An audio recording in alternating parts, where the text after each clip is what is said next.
Halo, assalamualaikum warahmatullahi wabarakatuh. Selamat datang kembali di Harian Official. Mbak-mbak, gimana kabarnya? Ini hari, semoga mbak-mbak sehat selalu di perantauan, dan semoga mbak-mbak semuanya dijauhkan dari mara bahaya, dipermudah segala urusan sampean. Cuma mengingatkan bagikan kawan semuanya apabila mau diingatkan.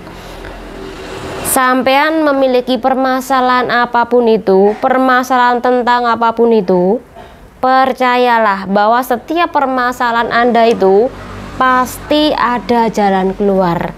Jika saat ini Anda belum ada jalan keluar, bahkan Anda sudah menunggu beberapa bulan tetap tidak ada jalan keluar, percayalah bahwa dengan adanya musibah itu, tentang adanya Tuhan memberikan Anda banyak sekali cobaan, itu pasti membuat Anda berpikir lebih dewasa lagi ke depannya. Tuhan itu sedang membentuk karakter Anda untuk menjadi kuat. Jadi tetap semangat buat kawan-kawan semuanya, nggih. Amin. Nah, kita bakal membahas sebuah cerita dari mantan pekerja migran Indonesia yang sudah lama tinggal di Indonesia, tetapi memiliki cerita yang unik banget, memiliki cerita yang sangat menyedihkan sekali, dan beliau ini memiliki cerita yang banyak banget. Bahkan anak-anak OS ini juga pernah cerita dengan beliau ini. Nah, ini ceritanya tentang salah satu pekerja migran Indonesia, ini bundir di negara Hong Kong setelah ia pinjam uang di bosnya. Jadi bagaimana ceritanya? Sekali lagi nggak usah membuli, ambil pelajaran dari setiap kasus yang bakal kita bahas, dan ini adalah pembahasannya. Oke, kejadian ini adalah tahun 2013, tahun 2014, sudah lama, tetapi ceritanya itu bagus kan kawan. Jadi panggil aja Mbak A. Mbak A ini baru bekerja di negara Hong Kong, intinya belum ada 3 tahunan kan kawan. Ketika mbaknya ini belum punya kepengalaman yang banyak banget bekerja di negara Hong Kong, tentu beliau ini mengenal banyak teman. Ketika punya banyak teman itulah mbaknya itu tiba-tiba pinjem uang kepada bosnya, dan ini dengan jangka waktu selama 2 tahun pembayaran, 2 tahun potong gaji. Dan alhamdulillah bosnya ini mau meminjamkan uang dan dibayar selama 2 tahun atau dibayar dengan potongan gaji dia selama 2 tahun kan kawan. Setelah mbaknya ini menceritakan persoalan kepada majikannya bahwa dia tuh pengen banget pinjam bank, namun sama majikan itu tidak dikasih untuk pinjam bank. Daripada kamu pinjam bank, alangkah baiknya kamu itu pinjam sama aku dan kamu bayar selama 2 tahun dengan potongan gaji setiap bulanan. Oke, mbaknya itu ngikutin, tetapi belum selesai potongan hutang, mbaknya itu sudah melakukan bundir dulu dengan cara terjun dari rumah bos, blip, dan meninggal di tempat saat itu kawan-kawan. Setelah bosnya ini mengetahui mbaknya bundir, secara otomatis polisi datang dan polisi memeriksa kamarnya mbaknya, dan diketahui bahwa mbaknya ini ternyata terlilit hutang bank. Dan hutang bank ini diketahui ketika pihak dari bank ini memberikan surat pernyataan bahwa mbaknya ini belum membayar hutang. Artinya dia ini sudah jatuh tempo 2 bulanan dan belum dibayar. Ketika majikannya ini menanyakan secara detail, Ketahuan bahwa mbaknya ini sebenarnya hanya sebagai saksi, dan yang pinjam ini adalah teman satu PT kan kawan. Jadi selama dia libur di kontrak pertama, mbaknya ini sebenarnya banyak teman, tetapi mbaknya ini terlibat hutang bank, yaitu menjadi saksi. Jadi ketika majikannya ini bilang kepada pihak bank bahwa CC yang sebagai saksi ini telah meninggal dunia, ya bank sudah tidak bisa menagih ke siapa-siapa kecuali kepada si peminjam pertama tadi. Nah kawan-kawan, dari kasus ini kita tahu bahwa banyak PRT yang dulu-dulu ini ketika dalam keadaan buntu, dalam keadaan pusing, terlilit bank, dan banknya ini kebanyakan bukan atas kemauan dia. Banyak di antara mereka hutang bank ini atas kemauan dari orang lain. Diiming-imingi cuma dikasih uang sedikit, kemudian katanya dipinjam datanya, ternyata itu buat pinjam bank. Ada juga yang memang dengan sengaja diguna-guna agar data-datanya ini mau dipinjam, kemudian si pelaku ini melakukan pinjaman bank, dan itu banyak banget terjadi.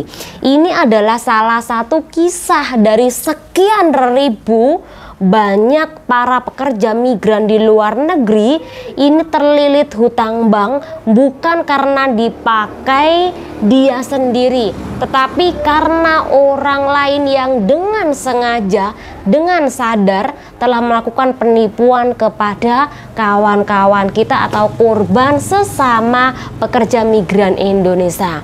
Jadi dalam poin ini berhati-hatilah untuk kenal dengan siapapun. Pertama, kedua, jangan pernah Anda meminjamkan yang namanya paspor ataupun kontrak kerja ataupun Hong Kong ID.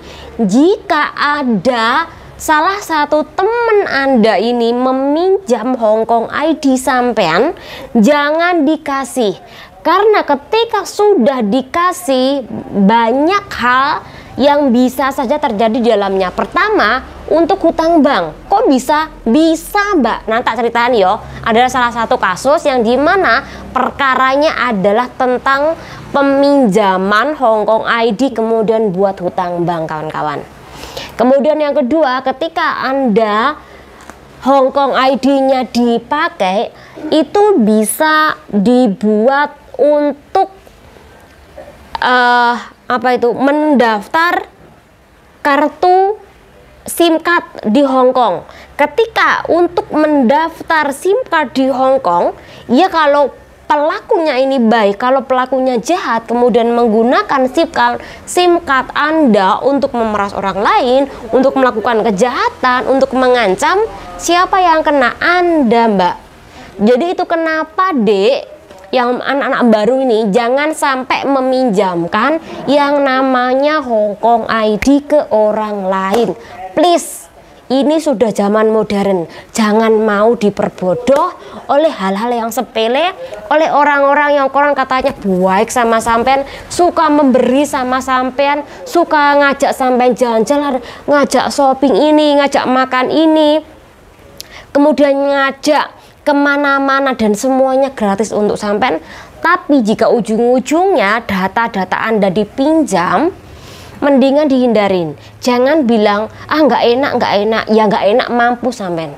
Tenan nih kalau di luar negeri karo sampean itu pikirannya nggak enak lah, kan udah dia kasih aku segalanya, sudah memberi aku segalanya. Aduh, jangan tenan mbak.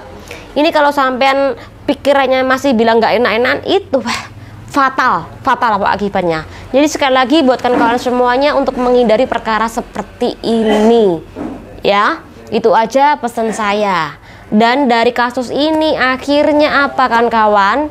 Tahu kan kalau orang yang apabila meminjam, kalau dia nggak amanah maka Anda yang dikejar. Dan sekali lagi sudah saya jelaskan sejak awal, antara peminjam dan saksi ini kedudukannya sama. Kalau sampai si peminjam pertama kabur, maka saksi atau yang minjam kedua ini yang bakal dikejar. Karena apa? Kedudukannya sama. Jadi kalau zaman dulu oke, banyak sekali mbak-mbak yang terlilit hutang bank karena masalah temennya, karena masalah keluarga, masalah yang paling parah adalah pacar. Bahkan ketika mengenal yang namanya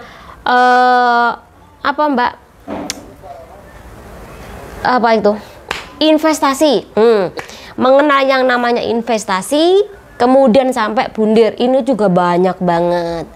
Tapi kalau saat ini mereka bukan bundir mbak, tapi mereka melarikan diri ketika memiliki hutang. Bahkan mereka meninggalkan jejak sampai mereka tuh lenyap ditelan bak bumi ketika mereka tuh memiliki hutang bank. Beda sama dulu. Tetapi sekali lagi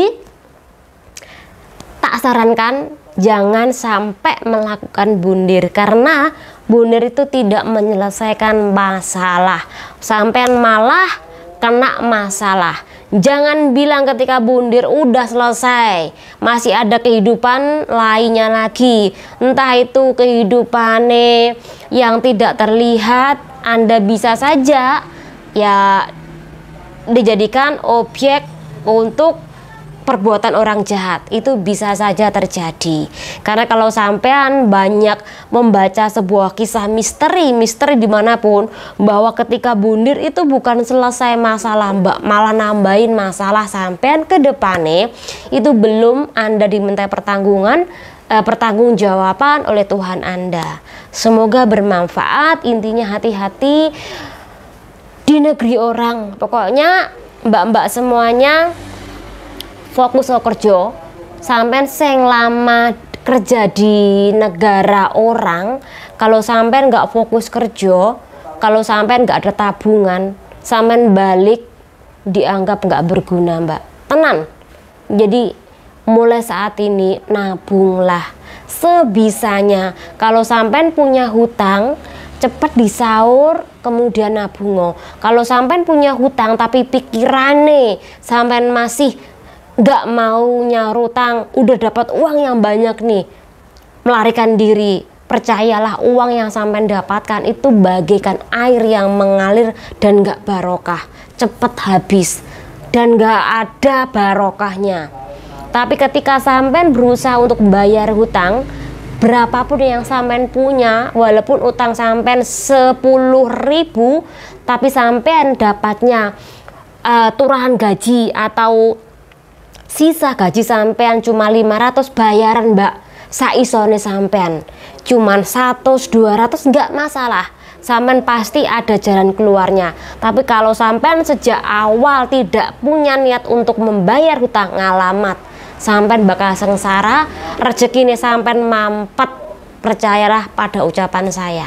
Semoga dengan penjelasan ini, pembahasan ini bermanfaat buat kawan-kawan semuanya. Sekali lagi jangan lupa nabung, nggih. Bye bye kawan-kawan semuanya. Sehat selalu di perantauan, nggih. Amin. Bye bye.